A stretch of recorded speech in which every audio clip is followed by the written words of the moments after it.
അസ്സലാമു അലൈക്കും വറഹ്മത്തുള്ളാഹി. പ്രിയപ്പെട്ടവരെ, ഇന്ന് ദുറൂസിലെ ഒന്നാമത്തെ പാഠമാണ് നമ്മൾ പരിശോധിക്കുന്നത്. ദുറൂസിൽ ടോട്ടൽ 4 പാഠങ്ങളാണ് പരീക്ഷയ്ക്കുള്ളത്. പെട്ടെന്ന് പോകാം. ഒന്നാമത്തെ പാഠം ഈമാൻ കാര്യങ്ങൾ എന്നുള്ള പാഠമാണ്. ഈമാൻ കാര്യങ്ങൾ 6 നമുക്കറിയാം. ഈമാൻ കാര്യം 6 അവകളുടെ അറിയൽ ഫർളാണ്. ചെറുപ്പം മുതലേ നമ്മൾ പാടി പഠിച്ചതാണ്. ഈ പാഠത്തിൽ ഒരു ബൈത്ത് ഉണ്ട്. അത് ഫിൽ ഇൻ ദ ബ്ലാങ്ക്സ് പൂരിപ്പിക്കാൻ വേണ്ടി ചോദിച്ച് കാണാറുണ്ട്. മുൻ വർഷങ്ങളിലൊക്കെ ബൈത്തുകൾ ചോദിച്ച് കാണാറുണ്ട്. ഈ വർഷവും സാധ്യതയുണ്ട്. ഈമാനുന ബില്ലാഹി വൽ മലായിക, അള്ളാഹുവിനെ കുറിച്ചിട്ടും മലക്കുകളെ കുറിച്ചും വിശ്വസിക്കൽ നമുക്ക് ബാധ്യതയാണ്. പിന്നെയോ അള്ളാഹുവിൻ്റെ കിതാബുകൾ, അള്ളാഹുവിൻ്റെ മുർസലുകൾ, അതേപോലെ ഖിയാമത്ത് നാളിനെ കുറിച്ചിട്ടൊക്കെ, അതേപോലെ നന്മയും തിന്മയുമായ എല്ലാ കാര്യങ്ങളും അള്ളാഹുവിൽ നിന്നാണെന്നും വിശ്വസിക്കൽ നമുക്ക് എന്താണ് നിർബന്ധമായിട്ടുള്ള കാര്യം. അതാണ് നമുക്കിവിടെ പഠിക്കാനുള്ളത്. ഓക്കെ. പിന്നെ അതിൽ പ്രധാനപ്പെട്ട ഒരു പോയിന്റ്, ആരാധനക്കർഹൻ സർവ്വശക്തനായ അള്ളാഹു മാത്രമാണ്, അല്ലെങ്കിൽ സർവ്വലോക സൃഷ്ടാവായ രക്ഷിതാവായ അള്ളാഹു മാത്രമാണെന്നുള്ളതാണ്. ഓക്കെ. പാഠമല്ല, അതിൽ കുറേ കാര്യങ്ങൾ പറയുന്നുണ്ട്. പാഠം നിങ്ങളൊന്ന് മറിച്ച് നോക്കണം കേട്ടോ.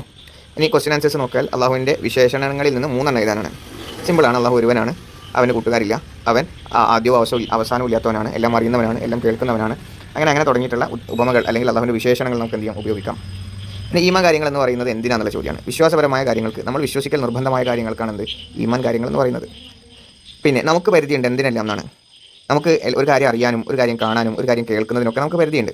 പക്ഷേ അള്ളാഹുവിന് എന്തില്ല, പരിധികളില്ല. അള്ളാഹു എല്ലാം അറിയുന്നവനും എല്ലാം കേൾക്കുന്നവനും എല്ലാം കാണുന്നവനുമാണ്. ഓക്കെ. ഞാൻ നേരത്തെ പറഞ്ഞത് ഈമാനുന ബില്ലാഹി വൽ മലായികത്തി വൽ കുതുബി വർ റുസുലി വൽ യൗമിൽ ആഖിർ. അതിൽ വലിയ കൺഫ്യൂഷൻ ഒന്നും വേണ്ട ആവശ്യമില്ല. കാരണം നമ്മൾ പഠിച്ചു വെച്ച ബൈത്തുണ്ടല്ലോ, അല്ലെങ്കിൽ നമ്മൾ ഈമാൻ കാര്യം നമ്മൾ പഠിച്ചു വെച്ചിട്ടുണ്ടാവില്ലോ, അതൊന്നും ഓർഡറിൽ പഠിച്ചാൽ ഈമാനുന ആദ്യം അള്ളാഹുവിൽ വിശ്വസിക്കുക, പിന്നെ അവൻ്റെ മലക്കുകളിൽ വിശ്വസിക്കുക, 3 അവൻ്റെ കിതാബുകളിൽ വിശ്വസിക്കുക. അള്ളാഹുണ്ട്. അള്ളാഹു ആദ്യമുള്ള ആളാണ് അള്ളാഹു. ശേഷം അള്ളാഹു മലക്കുകളെ സൃഷ്ടിച്ചു. ശേഷം അള്ളാഹുവിൻ്റെ കിതാബ് വന്നു. ഈ കിതാബ് പറഞ്ഞു കൊടുക്കാൻ ആര് വന്നു? പ്രവാചകൻ വന്നു.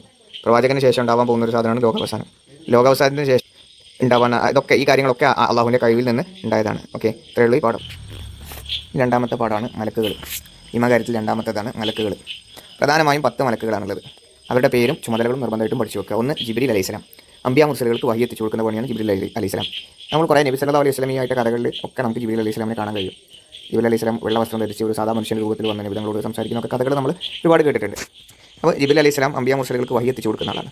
ഇനി അടുത്തത് മീകായിൽ അലൈഹിസ്സലാമാണ്. ഇടി, മിന്ന്, മഴ, കാറ്റ് തുടങ്ങിയവ അദ്ദേഹത്തിൻ്റെ ഡ്യൂട്ടിയാണ്. ഇസ്രാഫീൽ അലൈഹിസ്സലാമാണ് സൂറന്ന കാഹളത്തിലൂതുക. സൂറന്ന കാഹളത്തിൽ ഇസ്രാഫീൽ അലൈഹിസ്സലാം 1ാമത്തെ ഊത്തുമ്പോൾ അന്നന്ന കാര്യങ്ങളൊക്കെ നടക്കുന്നു. 2ാമത്തെ ഊത്തുമ്പോൾ പിന്നെ മരിച്ചവരൊക്കെ എണീച്ച് അങ്ങനെ കുറേ കാര്യങ്ങൾ നമ്മൾ പഠിച്ചിട്ടുണ്ട്. അസ്രായിൽ അലൈഹിസ്സലാമാണ് റൂഹിനെ പിടിക്കുന്ന ആൾ. മുൻകറും നക്കീറും അലൈഹിസ്സലാം കബറിൽ വെച്ച് ചോദ്യം ചെയ്യും. റക്കീബും അതീദും നന്മയും തിന്മയും എഴുതുന്ന ആളുകളാണ്. മാലിക് അലൈഹിസ്സലാം നരകത്തെ കാക്കുന്ന ആളും റിദ്വാൻ അലൈഹിസ്സലാം സ്വർഗ്ഗത്തെ കാക്കുന്ന ആളുമാണ്. ഓക്കെ. 10 നിർബന്ധമായിട്ട് മലക്കുകളുടെ പേര് പഠിക്കുക, അവരുടെ ഡ്യൂട്ടീസും പഠിക്കുക. പിന്നെ മലക്കുകൾക്കുള്ള വിശേഷണങ്ങളാണ് 10. ഒരുപാട് വിശേഷണങ്ങളുണ്ട്. പ്രധാനമായിട്ടുള്ള 5 വിശേഷണങ്ങൾ നമ്മളിതിൽ പറയുന്നു. മലക്കുകൾ സ്ത്രീകളോ പുരുഷന്മാരോ അല്ല. അവർക്ക് ഉറക്കമോ മറവിയോ ഇല്ല. അവർക്ക് അന്നപാനീയങ്ങൾ ആവശ്യമില്ല. പിന്നെയോ ക്ഷീണമോ മടിയോ അവർക്കില്ല. നിമിഷ നേരം കൊണ്ട് അവർ ഉദ്ദേശിച്ച സ്ഥലത്തെത്താൻ